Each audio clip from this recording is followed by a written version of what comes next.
बोलो बाईजू राज महारानी की जय, तीनों पुरी धाम की जय। बोलो बाबा दयाराम साहेब आपकी सदा ही जय। चर्चा प्रारंभ होत है, सुनो साथ चित दे। भजो राज क्षमा श्री प्राणनाथ, सखी जीवन हमारा है। श्री महामति के साथ ही भया चर्चा का वक्त, अब तुम सुनियो चित दे। लाल आगे आए बैठे न तखत, लाल आगे आए बैठे न तखत।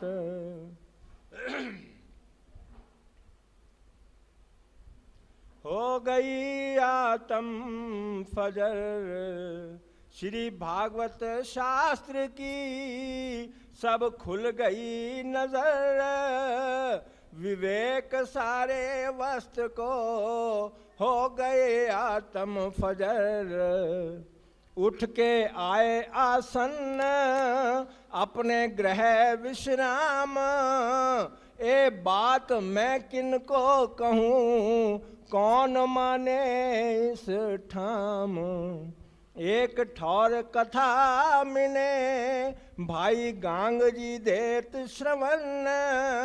जब कथा से उठते तिन आगे कहे वचन। रहा मिने खड़े रहे, चर्चा ठाड़े करे दोए। पानी भरने जाए पनिहारे, फिर आए खड़े देखें सोए। फिर दूसरी बेर जाए भरने, ए त्यों ही ठाड़े कहें वचन। तब वे आपस में बातें करें, या के पाँव न थके मन। ए चर्चा के रस में देह की न रखें खबर। तब से पनिहारी तीसरे कहे वचन यों कर। ए भाई तुम बैठ के क्यों ना बातें करो बनाए। कब के तुम ठाड़े हो, हम तीन बेर फेर आए। तब जाए शरीर की सुध आवे याद। विचार कहे विचार कहे से दो, याद करे बुनियाद। यों नित करते रहे गांग जी भाई ने देखे वचन। ए बात अगाध है कछु अलौकिक रोशन। तब गांग जी भाई ने पूछा, हम तुम भागवत सुनते दो। ए प्रश्न तुम कहाँ से ल्यावत, तुम मोहे बताओ सोए। गांग जी भाई को जब देखिया वस्त्र का पूरा पात्र।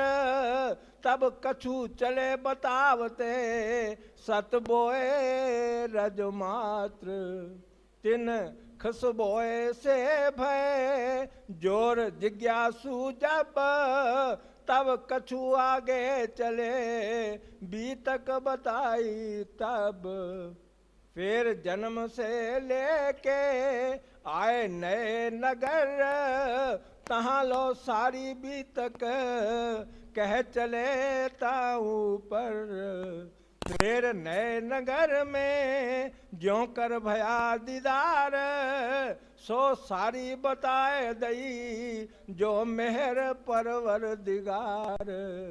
तब बहुत राजी भय आवे चर्चा को घर। तहाँ मंडान होने लगा बात पसर चली यों कर। एक से सुनी दूसरे तहाँ से मिला साथ, सोई आवे दीदार को जाके धनिये पकड़े हाथ। श्री महामत के साथ जी ए अपनी बुनियाद अब तुम्हें आगे कहूँ, ताको करो याद, ताको करो याद। वंदो शुद्ध। Hello hello hello hello hello hello. वंदो सद्गुरु चरण को करहूँ प्रेम प्रणाम, अशुभ हरण मंगल करण धन श्रीदेव चंद्र जी नाम।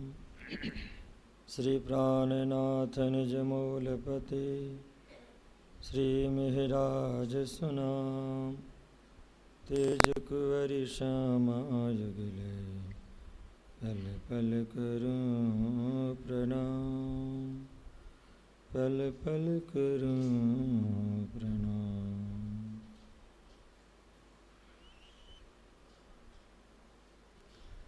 बोलो श्री प्राणनाथ प्यारे की, बोलो श्री प्राणनाथ प्यारे की, श्री कृष्ण कन्हैया लाल की, सदगुरु महाराज की, स्वामी श्री लालदास जी महाराज की, सर्व सुंदर साथ की। उपस्थित धर्मपारायण सुंदर सा जी, श्रावण मासीय बीतक चर्चा जिस संदर्भ में हम सभी सुंदर सा जी जामनगर के पवित्र धरती श्री श्याम जी के मंदिर में निजानंद स्वामी सतगुरु श्रीदेव चंद जी महाराज, जिन्हें साक्षात पूर्ण ब्रह्म परमात्मा श्री कृष्ण ने दर्शन दिया और तारतम का उपदेश दिया। यह विक्रम संवत 1678 आश्विन महीना कृष्ण पक्ष रविवार का दिन था। जैसे ही श्री राजे ने इन्हें दर्शन दिया और संवाद होने के बाद इनके हृदय कमल में बैठ गए, उस समय तक हमारे निजानंद संप्रदाय श्री कृष्ण प्रणामी धर्म का निजनाम मंत्र की 2 पंक्ति 1 चौपाई का अवतरण हुआ था। जो प्रसंग कल आपने श्रवण किया, निजनाम श्री कृष्ण जी अनादि अक्षरातीत, सो तो अब जाहिर भय सब विध वतन। बोलो श्री प्राणनाथ प्यारे की।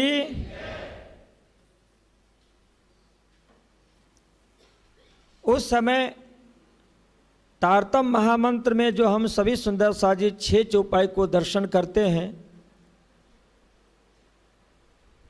उनमें उस समय सिर्फ 1 चौपाई का अवतरण 2 पंक्ति का अवतरण हुआ था। निजनाम श्री कृष्ण जी अनादि अक्षरातीत, सो तो अब जाहिर भय सब विध वतन सहित। जो दिव्य स्वरूप ने दर्शन दिया, जिस दिव्य स्वरूप को हम सभी सुंदर साजी ने कल अपने अपने हृदय कमल में भी बैठाए सदगुरु श्रीदेव चंद जी महाराज के साथ। सदगुरु से श्री कृष्ण जी ने कहा था कि श्री भागवत शास्त्र का अब एक एक रहस्य आपको स्पष्ट हो जाएगा। उसी समय जब कथा बंद हुई, प्रसन्न मुद्रा में आप श्री हैं। सभी को चले जाने के बाद सदगुरु श्रीदेव चंद जी महाराज का जो नियम था कि सबसे अंत में जाना। भट्ट जी ने उनसे पूछा कि देवचंद्र, कथा के समय में आज मुझे ऐसा लगा कि आप कुछ और चिंतन कर रहे थे। नियम है यदि वस्तु मिल जाए तो जहां तहां ऐसे नहीं बांटा जाता। भट्ट जी से आपने मुस्कुराते हुए कहा कि जो मेरा लक्ष्य था, मेरी मंजिल थी, वह आज मुझे मिल गई। श्रीदेव चंद जी महाराज का प्रारंभ में ही एक लक्ष्य था, एक मंजिल के खोज में आप चल पड़े थे। वो लक्ष्य और वो मंजिल हमारे बीतक कथा में प्रतिदिन सुंदर साथ जी आते हैं कि जब श्रीदेव चंद जी महाराज चले थे तो वो क्या लक्ष्य लेकर के चले थे और आज उन्हें वो क्या मिल गया। ये जो दो बच्ची खड़ी यहाँ बैठी हुई है ना, साक्षी और सुगंधिका, ये बताएंगे कि श्रीदेव चंद जी महाराज अपने घर से क्या लक्ष्य लेकर के चले थे।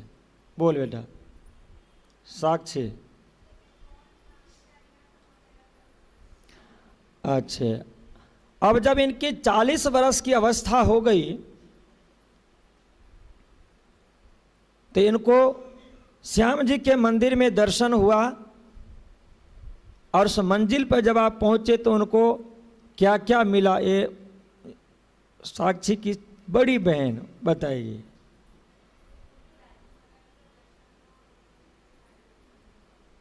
राज्य मार्ग का दर्शन हुआ और क्या हुआ, तारतम को भी अवतरण हुआ। उनका मंजिल मिल गया उन्हें। क्या था मंजिल जो मिल गया? मैं कौन कहाँ साइयाँ कहाँ मेरो भरतार। पहले भी तक श्रवण किया करती थी। हाँ, बहुत अच्छी बात। आज मंदिर मिल गया उन्हें। इसीलिए स्वामी श्री लाल दास जी महाराज ने कहा कि जैसे वो श्री कृष्ण जी उनके हृदय में आकर के बैठ गए तो धाम का दर्शन हुआ, ब्रज का दर्शन हुआ, रास का दर्शन हुआ, भागवत का एक एक रहस्य इनको स्पष्ट हो गया। इस भागवत शास्त्र के संदर्भ में आपको बता दूं कि भागवत को चिंतन करने के बाद ऐसे बहुत से वाणी का गूढ़ रहस्य उसके अंदर में मिला हुआ। इसलिए स्वामी श्री लाल दास जी महाराज ने लिखा कि ये भागवत कागज तुम्हारा, तुम ही खोले कलाम, और कोई ना खोल सके ये जो खलक आम। उसमें रहस्य था। अब श्रीदेव चंद जी महाराज ने भट्ट जी से कहा कि अब मेरी इंतजारी बिल्कुल अब ना किया करें।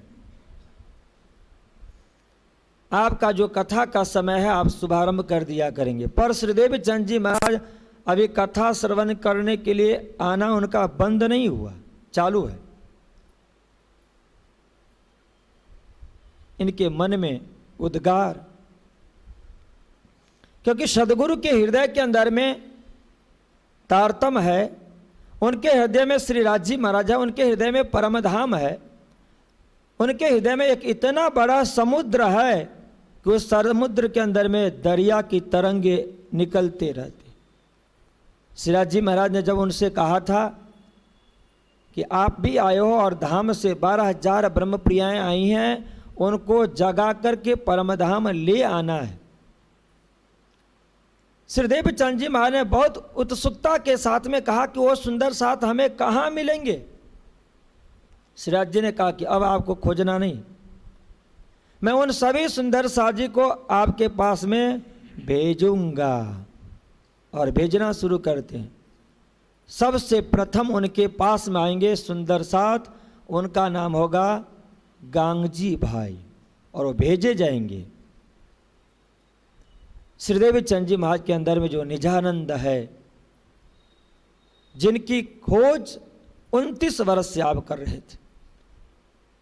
आप विचार करो कि कल प्रसंग में आपने सुना कि सदगुरु ने 14 वर्ष तक भागवत के एक एक श्लोक के माध्यम से अपने अंग इंद्रियों को उन्होंने हवन के द्वारा, जो ज्ञान अग्नि के हवन कुंड के अंदर में सभी को उन्होंने पवित्र कर दिया है। तब अक्षरातीत मिला, जिस अक्षरातीत से उनका संकल्प, महामती प्राणनाथ जी महाराज का संकल्प है कि क्या हम देख ही रे दुनिया, जो इनको न करूं अखंड किससे किया जाएगा। विचार तो करो। सुख शीतल संसार करने की बात आपने की है, वो किससे होगा। करने वाले दो हैं, सदगुरु देवचंद जी महाराज, महामती प्राणनाथ जी महाराज। पर इन दोनों के पास में है क्या जिससे पूरे विश्व को, ब्रह्मांड को, मृत्यु लोक से नीचे जो 7 लोक है, ऊपर 6 लोक है और यह मृत्यु लोक, इसके बाद में न जाने कितने अनंत आत्माएं, उन सभी अनंत आत्माओं के लिए कहा गया कि विश्व को मंगल कर देना है, उन्हें कल्याण कर देना है, शीतल सुख उन्हें प्रदान करना है। किस तत्व से? एक ही है, वह है तारतम।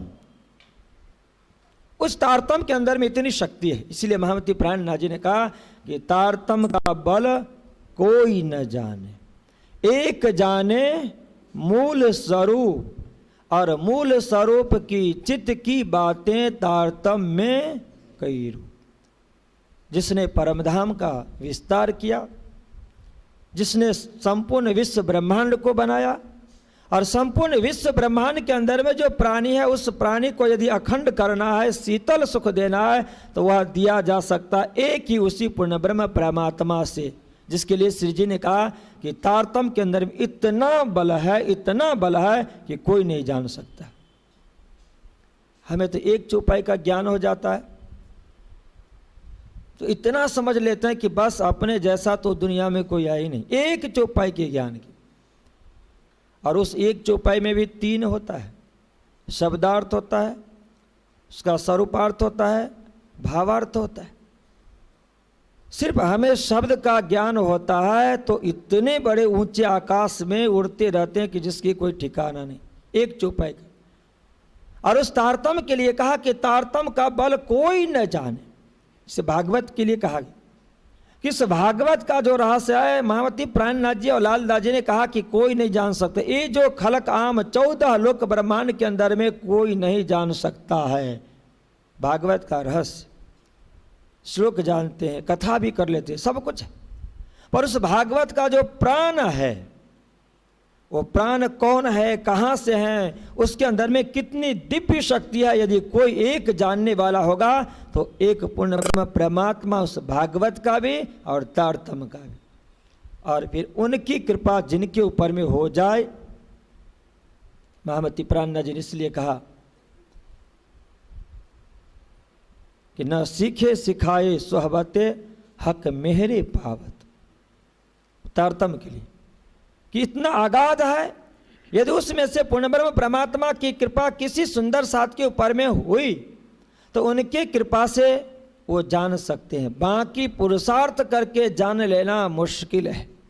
एक तारतम, और वही तारतम है श्रीदेव चंद जी महाराज के पास में। वो तारतम लेकर के साक्षात जिनके हृदय में तारतम है वही लेकर के प्रकट हुए। अब मूल स्वरूप की चित्त की बातें की बात है। साक्षात श्री श्यामा जी महारानी परमधाम में श्रीराज जी महाराज के अंतरंग है, एक क्षण भी अलग नहीं होते। 12,000 ब्रह्म प्रियाओं में आप देखें तो ब्रह्म प्रियाएं बहुत ऐसा समय है कि जिस समय में श्रीराज जी महाराज से काफी दूर रहते अपने सच्चिदानंद स्वरूप से। तीसरी भूमि परसाल पे कुछ तो 9 बजे से लेकर के 10:30 बजे तक भी दूर होते हैं, और सारी की सारी ब्रह्म प्रियाएं 12 बजे से लेकर के 3 बजे तक तो राज्य महाराज के पास में रहते ही नहीं। उस समय में कौन रहते हैं राज्य महाराज के साथ में? हाजी, और उनके साथ और कोई नहीं रहते, एक श्यामा जी। श्यामा जी महारानी एक क्षण भी अलग नहीं होती है, फिर भी श्री श्यामा जी महारानी को राज्य महाराज क्या है नहीं पता। खुद राज्य को ही पता है कि मैं क्या हूं। उनके हृदय में जो ज्ञान जागृत है तारतम, उनको पता है कि राज्य क्या है, और क्योंकि वो राज्य का खुद का स्वरूप है। और वो तारतम लेके आए। कल भी मैंने निवेदन किया था कि तारतम ब्रजरास में नहीं, तारतम तो सिर्फ परमधाम में। कहाँ? वो भी राज्य महाराज के हृदय में। तो राज्य महाराज के हृदय में से कोई ले आ सकता है, ले आने वाला वही होगा जो राज्य महाराज है। राज्य महाराज खुद लेके आए तारतम। अब इससे अधिक तो आपको मैं क्या विश्वास दिला सकूं। तारतम का बल कोई न जाने, एक जाने मूल स्वरूप, वही जान सकते। और जो यहाँ पे कहियो तारतम बीज वचन जो कहने वाले हैं वह साक्षात श्रीराज जी ही है, उसमें कोई अंतर है, वही सुम है। और जब वो आए, इनके हृदय में बैठे, अब वो सागर आ गया, कहाँ समा सकता है उनके दिल के अंदर। और एक तो श्रीराज जी ने कह दिया कि इससे आपको सुंदर साथ को जगा करके परम धाम ले आना है, इसलिए अब इनको और चैन नहीं मिलता है। पहले तो अपने के लिए था, अब इनको हजारों के लिए है कि वो सुंदर साथ हमें कहाँ मिलेंगे, कैसे मैं उनको मिलूंगा। मुझे जो श्रीराज जी माँ ने दिया है वह मैं उनको जल्दी से जल्दी पिरोस देना चाहता हूँ, उनको पिला देना चाहता हूँ। अब आप ढूंढ रहे, इंतजार करें कि राज्यमाज भेजेंगे, राज्यमाज भेजेंगे। अब वो इंतजारी में भी उनको बेसब्री हो रही। एक दिन हुआ, 2 दिन हुआ, सोच रहे हैं कि राज्यमाज ने कहा था कि भेजूंगा भेजूंगा, यहां पे तो कोई आ ही नहीं रहा। फिर उन्होंने सोचा कि भाई कुछ प्रयास तो करें। सदगुरु श्रीदेव चंद जी महाराज के यहाँ पे एक नाई आया करते थे। उससे पूछा कि भाई हर रोज कितना पैसा कमाते हो? नाई ने कहा कि 2 पैसा कमाता हूं। सदगुरु श्रीदेव चंद जी महाराज ने कहा कि मैं 4 पैसा दूंगा, पर हर रोज यहीं बैठ करके मैं जो सुनाता हूं वो आपको सुनना है, 4 पैसे मिलेगा, डबल, मेहनत कुछ भी नहीं करना। नाई ने कहा कि अच्छी बात है। आना शुरू किया। 1 दिन हुआ, 2 दिन हुआ, 3 दिन हुआ। सदगुरु के चरणों में प्रणाम करके उसने कहा कि प्रभु ये आपका 4 पैसा हमें नहीं चाहिए, हमें जो 2 पैसा मिलता है ना उसी में मैं बहुत खुश हूँ, पर ये आपका 4 पैसा ले करके और पूरे दिन यहाँ पे बैठ करके आप जो सुनाते हैं मुझे कुछ भी पता नहीं चलता है, ये हमें नहीं सुनना है, बंद हो। कैसे हो? ये सदगुरु,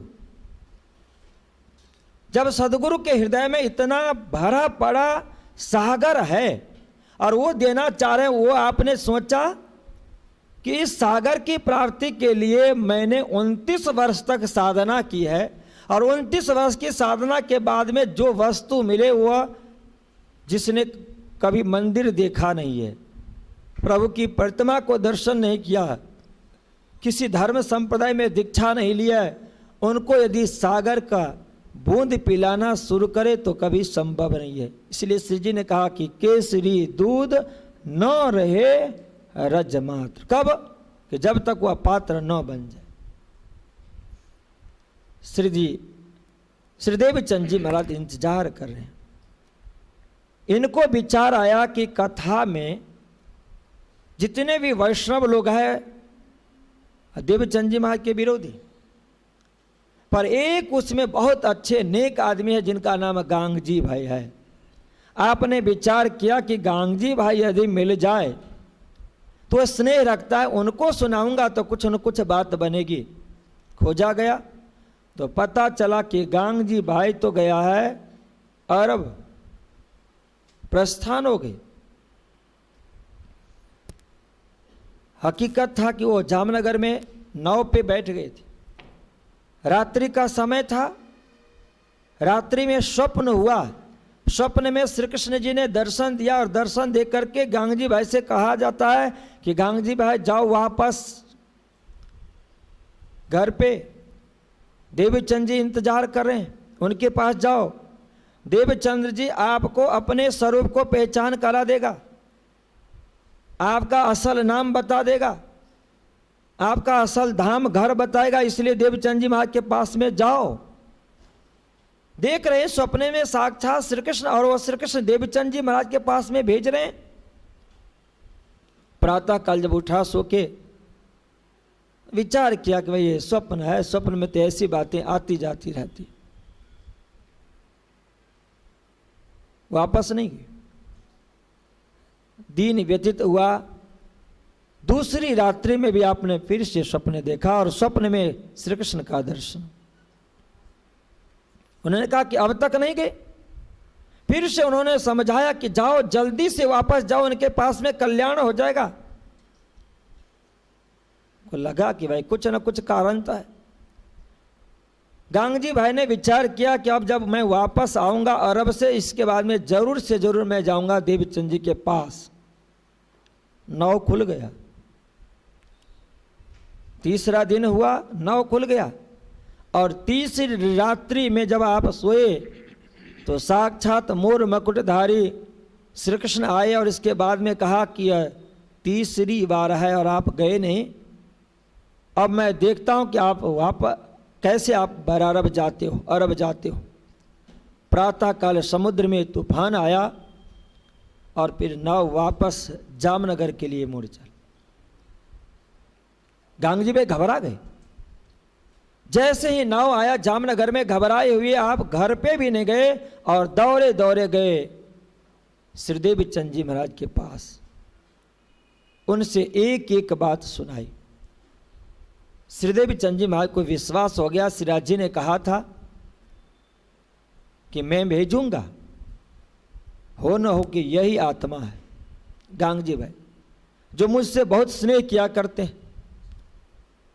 श्री गांगजी भाई जब आए, प्रणाम किया और इसके बाद में फिर भागवत की कथा जैसे चालू थी श्रवण करना दोनों गए। और इसके बाद जैसे भागवत की कथा पूरी हुई और दोनों अपने घर के लिए प्रस्थान हुए, तो भागवत का रहस्य श्रीदेव चंद जी महाराज गांगजी भाई को बताए।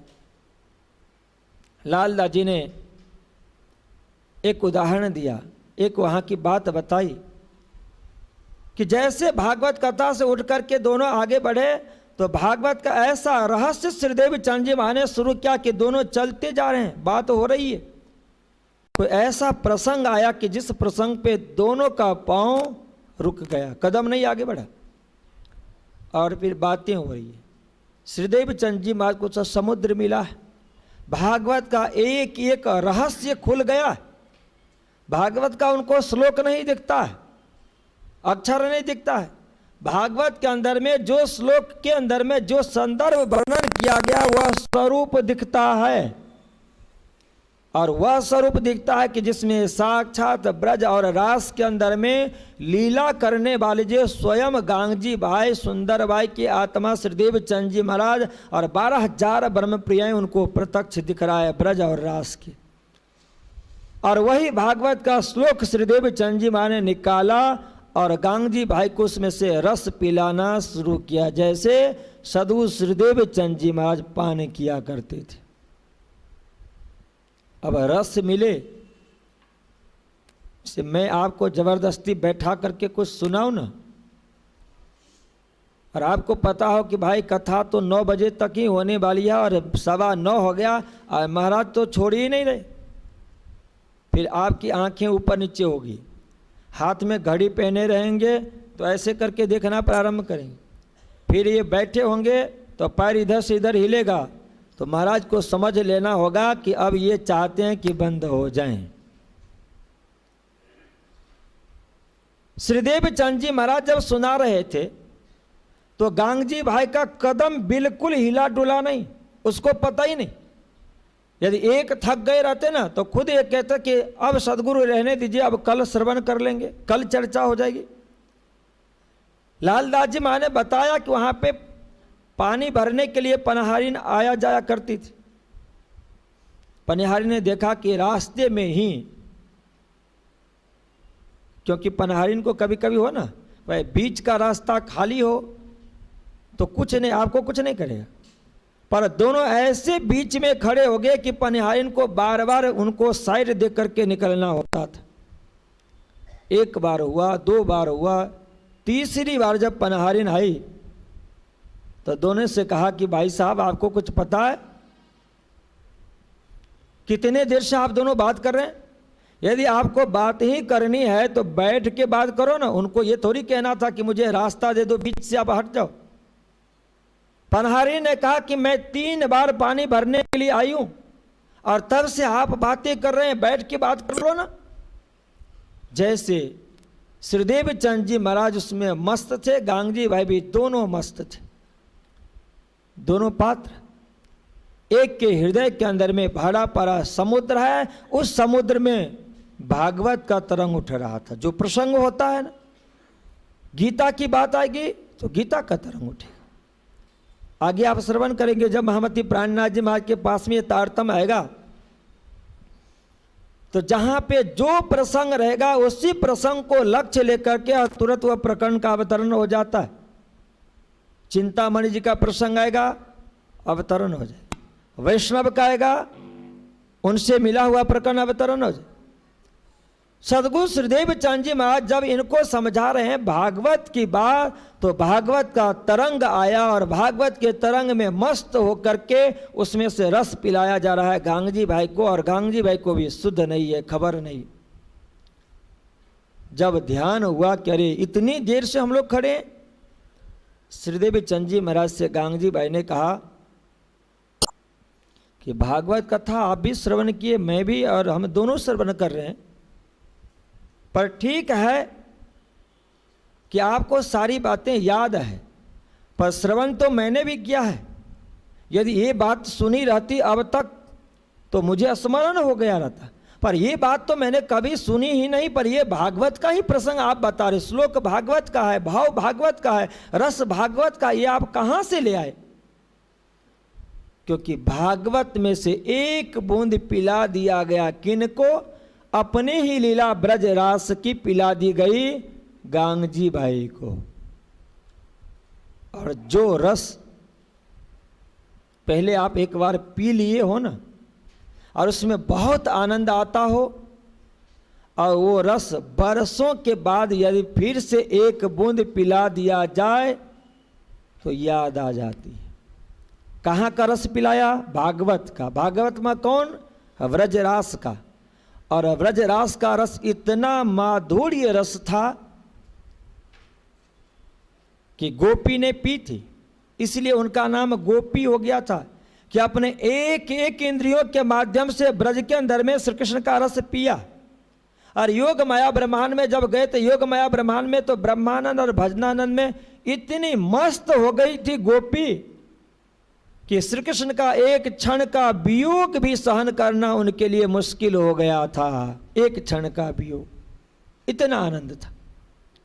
और वही भागवत के अंदर में रस है, उसमें से एक बूंद जब पिला दिया तो हजारों वर्षों के बाद का रस कब हुए था? गांगजी भाई को पिलाया गया आज से लगभग 350-400 वर्ष पहले की बात है, और ब्रज और रास की लीला 4000 वर्ष पहले बीत चुकी तब की। तो 4000 वर्ष पूर्व जो आत्मा जिस रस में ओतप्रोत थी, और इतने हजारों वर्षों के बाद में यदि भागवत के माध्यम से पिलाने वाले पिला रहे हैं, भागवत की कथा है, इसलिए कहा जाता है कि कथा में, चर्चा में श्रवण ही नहीं होता है, पर यदि श्रोता हो जय श्रीदेव चंद जी महाराज की तरह, तो सुन करके उसमें से रस निकाल करके बुद्धि आत्मा को पिलाया करती है। पियो। श्रीदेव चंद जी महाराज अब पिलाने वाले आए हैं, उनके अंदर में श्रीराज जी महाराज बैठे हैं। दुनिया का समस्त आध्यात्मिक धर्मशास्त्र उनके पास में है, और तरंग आया भागवत का, तो भागवत के तरंग उसमें से बूंद जब पिलाया गया तो गांगजी भाई को आनंद आ गया, तृप्त हो गए। उन्होंने कहा कि ये तो हमने कभी पिया ही नहीं, कभी सुना ही नहीं, आप ये कहाँ से ले आए? वस्तु को पात्र देखकर श्रीदेव चंद जी महाराज अब उनको धीरे धीरे अपनी बात बताना शुरू की, क्योंकि श्रीदेव चंद जी से कहा था श्रीराज जी ने कि मैं भेजूंगा, उनको पकड़ना काम आपका है। अब श्री गांगजी भाई को यह विश्वास होना चाहिए कि जो ये देवचंद जी है, ये साधारण व्यक्ति एक देवचंद्र जी नहीं है, इनके स्वरूप में कोई और एक दिव्य स्वरूप बैठा हुआ इनको पहचान होना चाहिए। हम और आप भी कभी प्रसंग चिंतन करें ना, श्रीदेव चंद जी महाराज का दर्शन, गांगजी भाई का मुलाकात, और गांगजी भाई की जो साथ में चर्चा हुई, इस चर्चा के अंदर में वो समय भूल गए। कभी हम भी उस समय को भूल के देखें, कोई प्रसंग लें और उस प्रसंग में यदि हम याद करें तो हमें दिखेंगे कौन? जामनगर के धरती एक सड़क पे खड़े हुए हमारे सदगुरु देवचंद जी महाराज, और सबसे प्रथम निजानंद संप्रदाय श्री कृष्ण प्रणामी धर्म में दीक्षित होने वाले गांगजी भाई का स्वरूप। और वो सवाल करेंगे कि ये कहाँ से आप लिए? सदगुरु बताना शुरू किए। सदगुरु अब अपने जन्म की बात सुनाते हैं, क्योंकि लीला कहाँ से शुरू हुई है? चौथे दिन की लीला का शुभारंभ वो विक्रम संवत हमारे बताएंगे, ये हमारे सुनील जी बताएंगे। चौथे दिन की लीला का शुभारंभ का संवत क्या है नहीं पता, कहाँ से हुआ संवत नहीं पूछो, बता दो कहाँ से है। जामनगर से है, भुजनगर से है, जयपुर से है कि कच्छ से है, उमरकोट से है? हाँ जी, जामनगर से है। इनकी धर्मपत्नी भी आया करती यहाँ पे, आई हैं क्या आज? सुनील जी के नहीं, आप नहीं, वो दूसरे सुनील जी यहाँ। सुनील जी नाम है ना आपका? मालवीय नगर सुनील जी की धर्मपत्नी है। हाँ जी, अंशु जी खड़ी हो जाओ आप।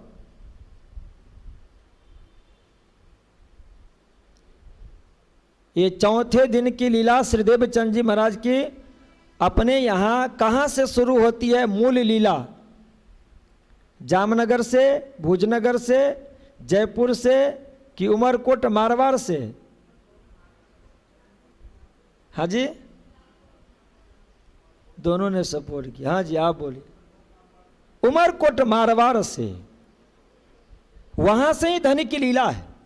इसलिए सदगुरु श्रीदेव चंद जी महाराज अपनी बीतक सुनाते हैं। श्रीदेव चंद जी महाराज गांगजी भाई को भागवत में से रस पिलाने के बाद, क्योंकि एक बार जो है ना चस्का लग जाना चाहिए, ऐसा पिलाओ कि पीने के बाद में उनको फिर बार बार पीने की इच्छा हो। सिराज जी ने परमधाम में क्या किया था? जब खेल दिखाने की बात हुई थी, उस समय में उन्होंने एक ऐसी बात अपने दिल में ले ली, इश्क और साहिबी। और इश्क साहिबी अपने दिल में लिया ना, तो पहले लई हक के दिल में, ता पीछे माए नूर, ता पीछे हादी रूहन में सिराज जी माँ ने ऐसे इंजेक्शन लगा दिया दोनों को कि दोनों को चैन नहीं मिले। एक को इंजेक्शन लग गया साहिबी का और दूसरे को लग गया इश्क का। अब इसके बाद में राज्य माँ 50 बार, 3 बार ही नहीं बल्कि हजारों बार मनाते रहे ना, इसके बाद में ब्रह्म प्रियाएं मान जाएं, कभी नहीं हो सकता। क्यों? क्योंकि सिराज जी ने जो दिल में लिया था वही दिल की बात, अपने दिल की बात अक्षर में रख दी, और अपने ही दिल की बात श्यामा जी के साथ 12,000 ब्रह्म प्रियाओं के अंदर में रख दिया गया। अब आप मनाते रहे कि मत जाओ, बहुत दुख है, रोगी, परमधाम भूल जाओगी, अपने आप को भूल जाओगी, मुझे भूल जाओगी, इसके बाद भी नहीं मानने वाले। क्यों? चस्का लग गया, स्वाद मिल गया है इश्क और साहिबी का दोनों को। श्रीदेव चंद जी माँ ने गांगजी भाई को एक बूंद भागवत में से पिला दिया, जो 4000 वर्ष पूर्व में जो आपने पिया था वो, और स्मरण आ जाए ना कि अरे वो तो वही है ना। अब उनको तो मस्ती आ गई, फिर बार बार पीना चाहेंगे, और बार बार पीना चाहेंगे तो जो पिलाने वाला है उनको भी समझना पड़ेगा कि कौन है। इसलिए सदगुरु श्रीदेव चंद जी महाराज जो अपनी बीतक है चौथे दिन की, वह शुभारंभ है 1638 उमरकोट मारवाड़ से, वहां से आपने शुरू की। अपने माता पिता का नाम कैसे प्रकट हुए, और छोटी अवस्था में उनके साथ में जो हुआ, बच्चों के साथ खेलने के लिए जाते थे, वह बात सुनाई, एक एक बात सिर्फ आपको निर्देश कर देता। पर सदगुरु श्रीदेव चंद जी महाराज के अंतर आत्मा में कौन शक्ति काम कर रही है, वह भी उनको पहचान कराना जरूरी है। आज वो डायरेक्ट ये बात कह दें कि गांगजी भाई क्या कहूं, कुछ दिन ही पहले साक्षात सिराज जी महाराज का दर्शन हुआ तो फिर घड़ा फूट जाएगा।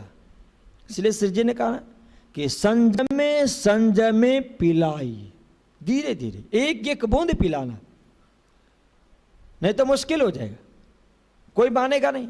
इसलिए अपने स्वरूप को पहचान कराने के लिए ले गए उमरकोट मारवाड़। वहां से शुरू करते हैं 5 वर्ष की अवस्था, 11 वर्ष की अवस्था, 3 सवाल, और फिर इसके बाद में उनको कहते हैं कि मैं अपने माता पिता का एक ही संतान, वो भी 40 वर्ष की अवस्था पिता की हुई थी तब मैं प्रकट हुआ था।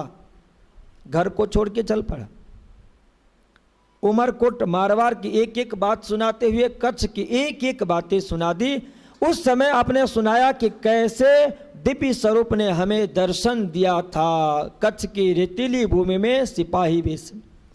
अंतर ध्यान होगी, और जब तक अंतर ध्यान होगे नहीं कहेंगे तब तक श्रीदेव चंद जी महाराज के स्वरूप के ऊपर में उनकी श्रद्धा नहीं होगी, सम्मान का भाव नहीं आएगा, गुरु का भाव जागृत नहीं होगा। इसलिए श्रीदेव चंद जी महाराज ने ये लीला सुनाई। इसके बाद में खोज किए, कच्छ में भुज में आए, हरिदास जी से मुलाकात हुई, और हरिदास जी के बारे में भी आपने बहुत अच्छी चर्चा सुना, इतने अच्छी तरह से सेवा करते थे। इसके बाद में सुनाया कि हरिदास जी महाराज के यहाँ 2 मूर्तियाँ थी, बांके बिहारी और बाल मुकुंद। उन्होंने मुझसे कहा कि आप ले जाओ बाल मुकुंद की सेवा, और उसी रात में वो अंतर ध्यान हो गए। हरिदास जी महाराज से अंतर ध्यान होकर के स्वप्न में उन्होंने देवचंद जी के संदर्भ में परिचय दिया कि मैं उनकी सेवा नहीं सहन कर सकता। इससे गांगजी भाई को और उनके ऊपर में श्रद्धा बढ़ती गई और बढ़ती गई। इसके बाद में कहा कि अब वो सेवा नहीं सहन कर सकता। फिर हमें वस्त्र सेवा मिला, और वह वस्त्र सेवा यहाँ का नहीं, जो भागवत के अंदर में ब्रजरास अखंड की बात की गई है, वह दिव्य ब्रह्मांड में जाकर के लीला अखंड हुई है। उस ब्रह्मांड से वह वस्त्र इस भुज नगर में प्रकट हुआ, जिस वस्त्र का पूजा मैं देवचंद्र कर रहा था भुज नगर में। और यह सत्य है कि वस्त्र बांके बिहारी का नहीं था, वह वस्त्र साक्षात योग माया ब्रह्मांड के अंदर में जो भजनानंद लीला हुई है, उस भजनानंद के स्वरूप का वह वस्त्र यहां पे आया। हाँ जी, ललित भगत जी वहीं से आया। तो जब वहां से वस्त्र आया तो वो वस्त्रधारी फिर कौन सा दूसरा वस्त्र धारण किया क्या वहां पे, वहां से आ गया। तो जब वहां से वस्त्र आ गया तो फिर क्या किए, कृष्ण ने पीतांबर पहन लिया।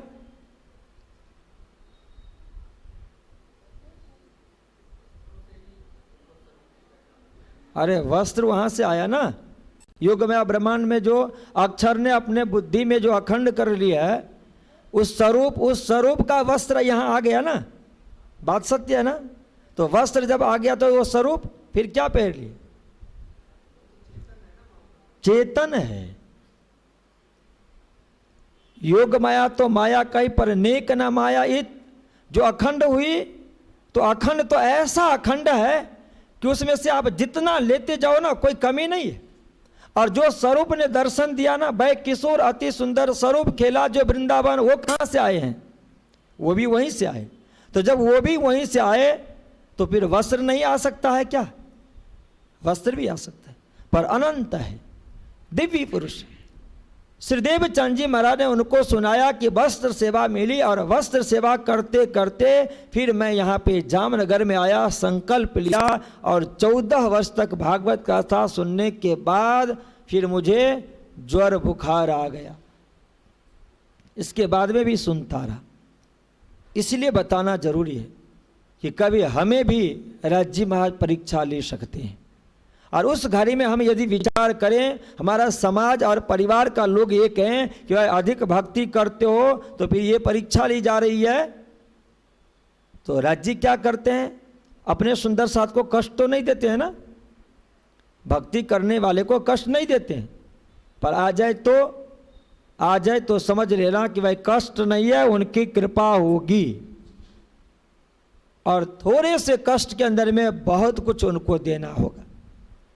12 दिन तक सदगुरु श्रीदेव चंद जी महाराज को ज्वर रहा, भोजन नहीं लिया, दुख हुआ शरीर को, पर उस 12 दिन के अंदर में उनको इतना बड़ा परम धाम दे दिया, तारतम दे दिया, जिससे आज सतगुरु श्रीदेव चंद जी महाराज में, पर आने वाले समय में सतगुरु श्रीदेव चंद जी महाराज 14 लोक ब्रह्मांड को मुक्ति देने में जो सक्षम है, 14 लोक ब्रह्मांड की जीव आत्माओं के हृदय के अंदर में होगा उनका यश, उनकी कीर्ति, उनका स्वरूप, सिर्फ 12 दिन के उपवास में, 29 वर्ष की साधना में, या दिव्य शक्ति में।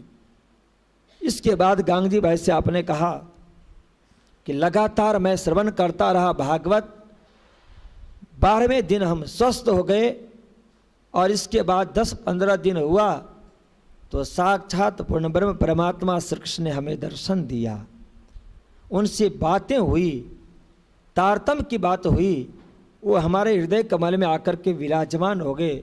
जब एक एक बात सुनाई तो श्रीदेव चंद जी महाराज के वचनों को सुन करके, उनके मुखारबिंद से निकलते हुए रस को पान करके, और गांगजी भाई तो टूक टूक हो गया, नतमस्तक हो गई, श्रीदेव चंद जी महाराज के चरणों में शरणागत हो गए।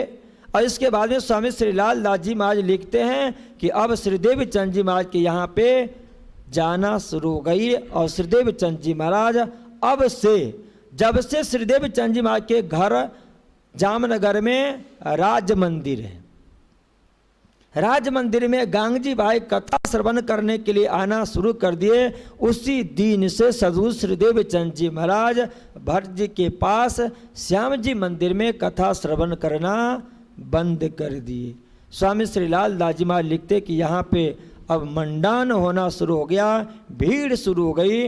राज्य महाराज सुंदर साज को जैसे गांगजी भाई को दर्शन दिए स्वप्न में, ऐसे स्वप्न में सुंदर साज को दर्शन देते हैं, भेजते हैं कि जाओ तुम्हारा नाम बताएगा, तुम्हारा स्वरूप को पहचान करेगा, तुम कहाँ से आए हो उसका दिव्य पहचान देवचंद जी महाराज कराएंगे जामनगर में, और जामनगर से बाहर के शहर में, यहाँ तक कि सूरत के शहर तक के सुंदर साजी को श्री कृष्ण ने दर्शन दे करके जामनगर सदगुरु श्रीदेव चंद जी महाराज के पास में भेजा, जो आप प्रसंग श्रवण करेंगे सूरत के समय में।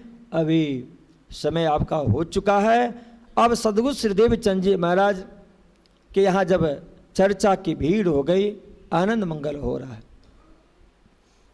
स्वामी श्री लाल दास जी महाराज ने कहा कि अब जैसे जैसे संख्या बढ़ती जाती है, सुंदर साथ आते जाते हैं, आनंद होता जाता है, और उसी क्रम में आपने कहा कि अब आगे यह कहाँ जाएगा, तारतम किस स्वरूप के पास में जाएगा, वह प्रसंग आएगा कल। जो हमारे निजानंद संप्रदाय श्री कृष्ण प्रणामी धर्म में जो 2 सदगुरु हैं, एक का नाम हम जानते हैं सदगुरु धनी श्रीदेव चंद जी महाराज के नाम से, और दूसरे सदगुरु का नाम हम जानते हैं निष्कलंक बुद्धावतार महामती प्राणनाथ जी के नाम से। ऐसे महामती प्राणनाथ जी महाराज का प्रकटन कल बीतक चर्चा में होने वाला है, और इनके पास में कैसे तारतम पहुंचता है वो श्रवण करेंगे। उससे पूर्व एक और प्रकरण हम श्रवण कर लें, जिसमें श्रीदेव चंद जी महाराज के परिवार का वर्णन आता है, उनका नाम आता है। हमारे वकील साहब 1-2 चौपाई पाठ कर लेंगे। पहले कहो श्री देवचंद्र जी कबीले के नाम, जो कोई कदमों लगे भय दाखिल निज धाम। मूल श्री देवचंद्र जी उतरे हैं अरश से, वास्ते खास उम्मत के बिहार किया साथ में। सनमंद जाहिर का हुआ लील बाई से, सेवा करी स्नेह सो शोभा दई राजे इन्हें, शोभा दई राजे इन्हें। सदगुरु धनी श्रीदेव चंद जी महाराज के परिवार का नाम स्वामी श्री लाल दास जी मां ने लिखा, पवित्र नाम है। कोख से सदगुरु धनी श्रीदेव चंद जी महाराज ने जन्म लिया। जिस पिता ने अपने प्यार से उस पुत्र को सिंचन करके बड़ा बनाया, और जो उनकी धर्म पत्नी जो जीवन संगनी बन करके उनके यहाँ 2 पुष्प प्रकट किए। ऐसे सदगुरु के लीला से जुड़े हुए जितने भी नाम है और जितना भी स्वरूप है वो भी हमारे सुंदर साज के लिए श्रवणीय है, मननीय है, चिंतनीय है, उसमें भी प्रेम है। लालदास जी महाराज यहाँ पे सदगुरु श्री देवचंद जी महाराज से जुड़े हुए 2 तरह के परिवार को वर्णन करेंगे, एक लौकिक और दूसरे अलौकिक। लौकिक में जैसे लालदास जी महाराज ने बताया कि स्वयं सदगुरु श्रीदेव चंद जी महाराज मूल परम धाम से प्रकट हुए, सुंदर बाई की वासना, श्यामा जी का अवतार। माता पिता का नाम है कुमारबाई मत्तू मेहता। जिनके साथ में आपका संबंध हुआ वो है लीलबाई, और उनके उदर से 2 संतान उनका हुआ, एक श्री बिहारी जी महाराज और दूसरे यमुना बाई। बिहारी जी महाराज का शादी संबंध हुआ कृष्णाबाई से, और यमुना बाई जहाँ पे इनकी ब्याह शादी होगी वो 2 भाई है, एक का नाम थारा भाई, दूसरा का नाम है मेघा भाई। और उस थारा भाई के यहाँ पे एक संतान है जिनका नाम है नागजी भाई, जो हमारे बीतक प्रसंग में महत्वपूर्ण पात्र हैं। वो भी हमें याद रखना हो कि ये जो सदगुरु धनी श्रीदेव चंद जी महाराज की सुपुत्री यमुना भाई और उनके जो जेठ हैं उनका संतान है नागजी भाई। आपकी शादी हुई है मेघा भाई और आपका दूसरा नाम है भायत्री भी, यमुना बाई का। इन्हें कोई संतान नहीं, बिहारी जी महाराज को भी कोई संतान नहीं। ये लौकिक हुआ। अलौकिक के लिए लालदास जी महाराज वर्णन करते हैं कि सबसे प्रथम जब आप भूज नगर में थे तो जिनको आपने गुरु माना था, और ऐसे हरिदास जी महाराज को जब बाल मुकुंद ने परिचय दिया, जो आपने पूर्व जन्म में कल्पना की थी कि राधा की सेवा मैं कर पाऊं जिससे मैं मुक्त हो जाऊंगा उनकी कृपा से, तो बाल मुकुंद के पहचान कराने से सदगुरु श्रीदेव चंद जी महाराज का शिष्यत्व स्वीकार कर लिए थे। ऐसे आध्यात्मिक लौकिक परिवार में प्रथम नाम है हरिदास जी महाराज का। इसके बाद में उनका पुत्र वृंदावन, वो भी इनका शिष्य बना। वृंदावन की माता श्री वो भी आए, और वृंदावन के जो पुत्र नरहर है वो भी सदगुरु श्रीदेव चंद जी महाराज के शिष्यत्व ग्रहण किए। ऐसे हरिदास जी महाराज के परिवार में 3 पीढ़ी सदगुरु के चरणों में समर्पित हुए। और ऐसे सदगुरु के द्वारा जब विक्रम संवत 1678 में निजानंद संप्रदाय श्री कृष्ण प्रणामी धर्म की स्थापना हुई, उस धर्म संप्रदाय में जो तारतम का अवतरण हुआ, जिस तारतम से जागनी होनी है, वह तारतम सर्वप्रथम किनको मिलता है, कैसे मिलता है और कहाँ मिलता है, ये प्रसंग श्रवण करेंगे हम सभी सुंदर साथ जी।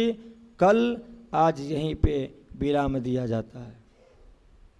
मेहर धनी निर्धार, मेहर धनी निर्धार, श्री महामती कहे मोमिनो, शेरे महामती कहे मोमिनो, साथ बड़ो विस्तार, ए साथ बड़ो विस्तार, पर कछुक कहो हुक्मे, पर कछुक कहो हुक्मे, मेहर धनी निर्धार, मेहर धनी निर्धार, मेहर धनी निर्धार, मेहर धनी निर्धार।